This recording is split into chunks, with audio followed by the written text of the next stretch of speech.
बिस्मिल्लाहिर्रहमानिर्रहीम। अस्सलाम वालेकुम everyone. Skin care by doctor Ayesha Vyas की तरफ से एक और वीडियो के साथ हम हाजिर हैं। जिन दोस्तों ने अभी तक हमारा चैनल सब्सक्राइब नहीं किया हुआ उनसे गुजारिश है कि चैनल को सब्सक्राइब कर लें और इसके अलावा बेल आइकन का बटन भी दबा लें ताकि हम आपसे कनेक्टेड रहें और हमारे आने वाली हर वीडियो आप तक लाजमी पहुंचे। आज की वीडियो का टॉपिक है ब्लैक नेक यानी गर्दन का कालापन। गर्दन काली क्यों हो जाती है? बच्चियों की ज्यादा है, बच्चों की भी हो जाती है, इस पे काली लाइंस बन जाती हैं। गर्दन काली है तो इसलिए मैं कॉलर्स या बैंड पहनने के लिए मजबूर हूँ। क्या मुझे इसी काली गर्दन के साथ सारी उम्र रहना पड़ेगा या कुछ ऐसी चीजें हैं जो मैं इसे ठीक करने के लिए कर सकता हूँ? बेसिक वजूहात इसकी क्या हो सकती हैं, कब तक ठीक हो सकती है, और अगर मैं कोई क्लिनिक में आके प्रोसीजर्स नहीं ले सकता या मैं कोई मेडिसिन खाने के हक में नहीं हूँ तो क्या मैं घर रहते रहते कुछ ऐसे घरेलू टोटके या कुछ ऐसे टिप्स एंड ट्रिक्स हैं जिनको करके मैं अपनी ब्लैक नेक को ठीक कर सकता हूँ? आज के दिन इन सारी बातों पर हम डिस्कस करेंगे, ये सारी बातें जानेंगे, सो स्टे ट्यून्ड। सबसे बड़ी वजह जो मैंने अपने एक्सपीरियंस में देखी ब्लैक नेक की, जो कि इसकी वो तो बहुत सारी वजूहात हो सकती हैं, लेकिन मेरे एक्सपीरियंस में सबसे ज्यादा बड़ी वजह मोटापा है। बचपन से ही जो हम देखते आ रहे हैं, बच्चों का डाइट पैटर्न वो नहीं है जो हमारा था या हमसे पहले लोगों का हुआ करता था। इसमें जंक फूड, ऑयली, फ्राइड और स्पाइस्ड आइटम्स जो हैं वो बहुत ज्यादा हैं। और इसके अलावा हम ये थोड़ा प्राइड फील करते हैं कि हमारे बच्चे जो है वो डेली मैकडॉनल्ड्स खाते हैं या बर्गर या शवारमा या पेप्सी, उसके बगैर रहते नहीं है। So this is not a matter of pride, बल्कि इन सारी चीजों के कंज्यूम करने से मोटापा और मोटापे से रिलेटेड जैसे कि दूसरी बहुत सी बीमारियां फैलती हैं जिसमें शुगर, ब्लड प्रेशर, दिल के इमराज हैं, इसी तरह गर्दन का काला होना भी कदरे काफी हद तक मोटापे के साथ लिंक्ड है। सो जो बच्चे बच्चियां और इसके अलावा बड़ी एज में, एडल्ट एज में लड़के लड़कियां मेरे पास आते हैं, मोस्टली काली गर्दन के साथ उनका मोटापा लिंक्ड होता है यानी ओबेसिटी। इसके अलावा जो दूसरी बड़ी वजह मैंने देखी वो हार्मोनल प्रॉब्लम है जो कि लड़कियों में ज्यादातर पाया जाता है, जिनमें मेंसेस के प्रॉब्लम है, पीरियड्स रेगुलर नहीं आ रहे हैं, या इसके अलावा और कोई हार्मोनल प्रॉब्लम्स हैं, चेहरे पे जैसे गैर जरूरी बालों का आना और इस तरह के दीगर मसाइल, उसमें भी गर्दन के ऊपर काली लाइंस या ब्लैक नेक हो जाती है। इसके अलावा जिंदगी के मुख्तलिफ फेजेस में, जिसमें कि प्रेगनेंसी एक ऐसी स्टेट है जिसमें फिजियोलॉजिकली यानी नॉर्मली ब्लैक नेक हो जाती है या उस पर लाइंस पड़ जाती हैं, लेकिन वो डिलीवरी के बाद धीरे धीरे ठीक हो सकती हैं। Apart from pregnancy, hormonal problems और ओबेसिटी, इसके अलावा जो बड़ी वजूहात हैं वो है कुछ दवाओं का इस्तेमाल, जो हम जाने या अनजाने, जैसे कुछ पेन किलर्स का इस्तेमाल हम करते रहते हैं या जा बजा ताकत की दवाइयाँ, चाहे जरूरी हो या ना हो, टॉनिक्स हम लेते रहते हैं, चाहे वो हकीम ने एडवाइस की है या डॉक्टर ने, बहुत ज्यादा बेजा इस्तेमाल उसमें ताकत की दवाइयाँ।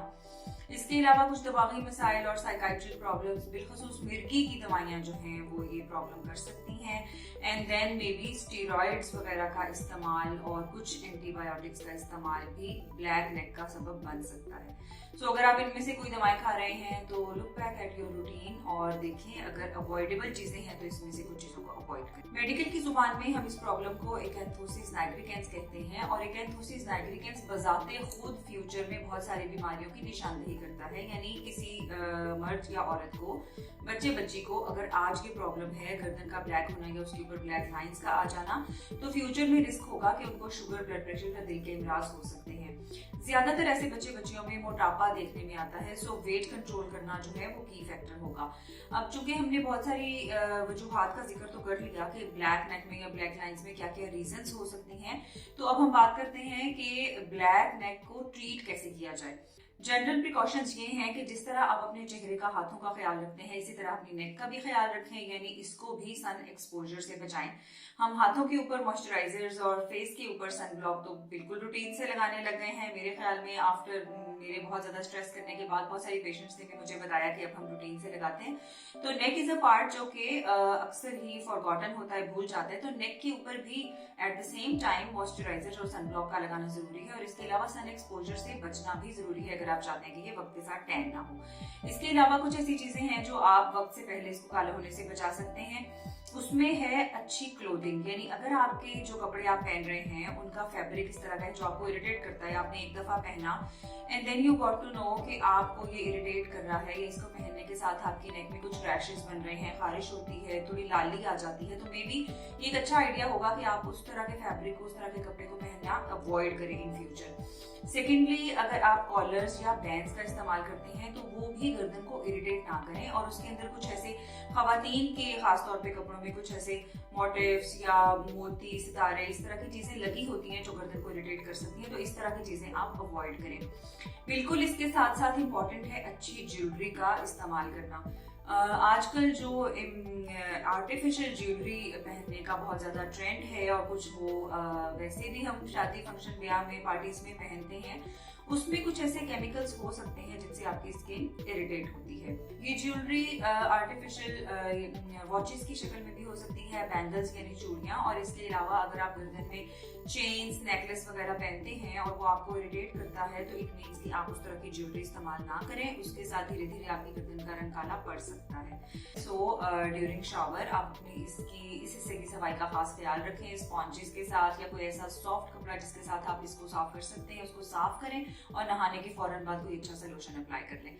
तो फिर हमने इसको ठीक कैसे करना है? सबसे पहले बात करते हैं घर में करे जाने वाली चीजों की। तो घर में जो चीजें अवेलेबल हैं आपको इन रूटीन, और आप मेडिसिन लेने नहीं जा सकते, या आपका मूड नहीं है कोई मेडिसिन करने का और आप घर बैठे टोटके करना चाह रहे हैं, तो उसमें लैक्टिक एसिड जो कि घरेलू दही में होता है वो आप इस्तेमाल कर सकते हैं। दही के अंदर आप शामिल कर लेंगे उसको पेस्ट बनाने के लिए मे बी चने का आटा या सिंपल फ्लावर कोई भी, और इसके अंदर आप विटामिन सी को ऐड करने के लिए लेमन जूस डाल लेंगे।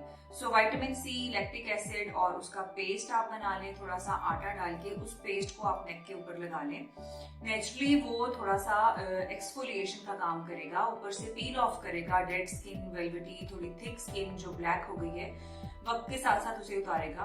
उसको लगाने का दौरानिया चेंज कर सकते हैं, जैसे कि 10 मिनट से आप शुरू करके मे बी 30 मिनट्स या 40 मिनट्स तक इस पेस्ट को लगा सकते हैं, एंड देन उसे रिमूव करके कोई अच्छा सा मॉइस्चराइजर लोशन लगा लें। इसके अलावा अगर आप घर में कुछ करना चाह रहे हैं तो एप्पल साइडर विनेगर जो होता है यानी सिरका, उसको आप नेक के ऊपर लगा सकते हैं, जो कि एसिटिक एसिड है, लेकिन उसको भी आप कॉन्सेंट्रेटेड फॉर्म में, यानी जिस फॉर्म में वो आ रहा है उस फॉर्म में ना लगाएं। आधा सिरका और आधा पानी डाल के उसे पतला कर लें, और फिर किसी गॉज के साथ आप अपनी नेक पे अप्लाई कर लें। 10 मिनट से शुरू करें, मे बी 20, 30, 40 मिनट्स तक आप उसको अप्लाई कर सकते हैं डेली बेसिस पे भी, और अगर आपको वो इरिटेट करे तो आप एक दिन छोड़ के एक दिन उसको नेक के ऊपर अप्लाई करके कुछ थोड़ी टाइम के बाद, आधे घंटे के बाद इसे वॉश कर दें। वॉश करने के बाद आप इसके ऊपर अगेन मॉइस्चराइजर लोशन का इस्तेमाल करें। ये तो हमने बात की कि हम घर बैठे बैठे मास्क वगैरह या इस तरह की चीजें इस्तेमाल करके कैसे इसे ठीक कर सकते हैं। तो अब हम बात करते हैं कि मेडिकल में यानी डॉक्टरी प्रैक्टिस में ऐसी कौन सी चीजें हैं जो ब्लैक नेक को ठीक करने के लिए हम यूज कर सकते हैं। बेसिक प्रिंसिपल हमारा भी वही है कि हमने ऊपर से डेड स्किन सेल्स को रिमूव करना है, एक्सफोलिएशन करनी है या पीलिंग करनी है।